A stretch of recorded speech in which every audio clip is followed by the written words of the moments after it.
जय हिंद दोस्तों। इस वीडियो में बीपीएससी द्वारा जो सीडीपीओ का एग्ज़ाम 2005 में कराया गया था उसमें भारतीय राज्य व्यवस्था एवं संविधान से जो प्रश्न पूछे गए थे उसको देखेंगे। तो चलिए देखते हैं कि पहला प्रश्न क्या पूछा गया था। पहला प्रश्न है, अनुसूची 11वें के द्वारा पंचायती राज संस्थाओं को कितने विषयों पर नियंत्रण करने का अधिकार दिया गया है? तो 29, ऑप्शन नंबर 2 सही हो जाएगा। अगला प्रश्न है, निम्नलिखित में से किसे भारतीय संविधान की आत्मा कहा जाता है? तो ये हो जाएगा संवैधानिक उपचारों का अधिकार। अगला प्रश्न है, मौलिक अधिकारों की सूची में से संपत्ति का अधिकार, राइट ऑफ प्रॉपर्टी, किसके शासनकाल में निकाल दिया गया था? मोरारजी देसाई, ऑप्शन नंबर 4 सही हो जाएगा। अगला प्रश्न है, मौलिक अधिकारों की मूल सूची में निम्नलिखित में से किसे जोड़ा गया? तो ये जोड़ा गया है निःशुल्क एवं अनिवार्य प्राथमिक शिक्षा का अधिकार, ये जोड़ा गया है। अगला प्रश्न है, निम्नलिखित में से कौन भारतीय संघ का 28वां राज्य है? झारखंड, ऑप्शन नंबर 2 सही हो जाएगा। अगला प्रश्न है, जो कूट वाला प्रश्न है, सूची 1 को सूची 2 से मिलाइए और नीचे दिए गए कूटों का प्रयोग करते हुए सही उत्तर का चयन कीजिए। तो सूची 1 में संविधान के मत दिए हुए हैं और सूची 2 में देश जिनसे लिया गया। तो इनको देख लेते हैं हम लोग। आयरलैंड से लिया गया है राज्य नीति निर्देशक तत्व,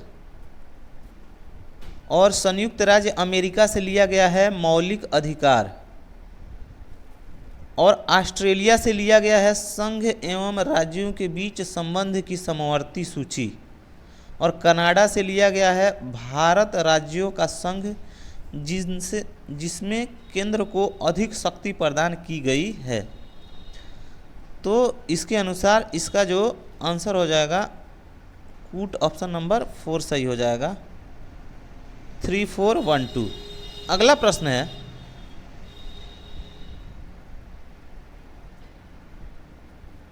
यदि भारत के राष्ट्रपति का पद खाली है और उपराष्ट्रपति तथा भारत के मुख्य न्यायाधीश उपलब्ध नहीं हैं तो भारत का राष्ट्रपति किसे नियुक्त किया जाएगा?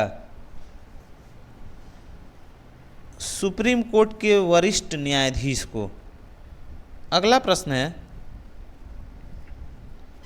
भारतीय संविधान की प्रस्तावना में किस संशोधन द्वारा समाजवादी एवं धर्मनिरपेक्ष शब्द जोड़े गए हैं? 42वां संशोधन। अगला प्रश्न है, भारत के संविधान में वर्तमान में शामिल हैं